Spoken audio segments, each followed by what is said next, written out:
Welcome to Hotline TV. I'm Matt Gottlieb. And I'm Amy Walter. Well, we have got fresh, they're so hot, they're just out of the oven numbers from the Diageo Hotline poll today. Our resident pole dancer, Matt Gottlieb.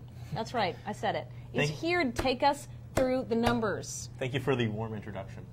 I'm always trying. All right, so Matt, here's the thing. We got a president right now who has been pushing through. He pushed his stimulus through. He's pushing through more bailout money. Now he's got his budget he wants to get folks on board with.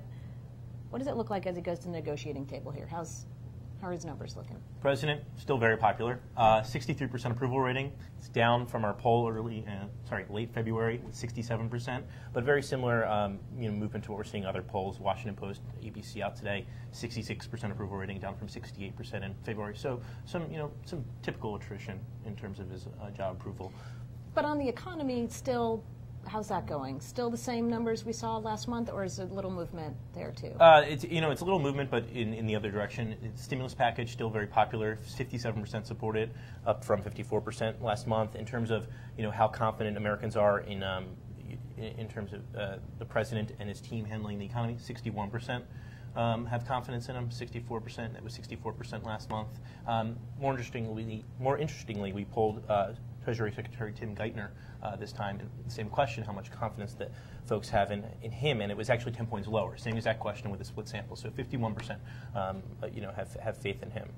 So basically, if you put Obama's name on anything, it gives you about 10 points. That's something that must be nice. I think I should start adding him to my name. Maybe I can get my approval ratings up. I think we've had this conversation. I mean, this is a recurring theme, and Amy Walter, I cover Barack Obama. I mean, this 10-point spike in your job approval right there. I'm totally doing that next week. All right. Here's what I think is also interesting.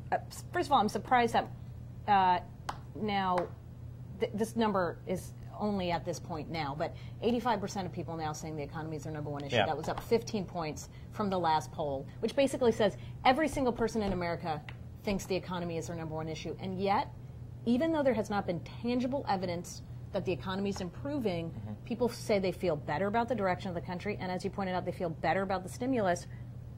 What is that all about? I mean, absolutely. The direction of U.S. is now 39%. People say it's heading in the right direction. It's up from 32% in our last poll. Same thing in Washington Post. You saw it go up 10 points to 42%, 11 points to 42% in their poll that they released today. And if you turn to look at how long people are giving Obama to work on the economy, I mean, a slight increase in terms of how many people think it's going to improve within the next 12 months. Yeah. And even more so, you see the numbers to draw on the ABC poll again. People say that the economy is getting better. 37% now say the economy is getting better. 8% said that in that poll in February. So I mean, that's a serious uptick.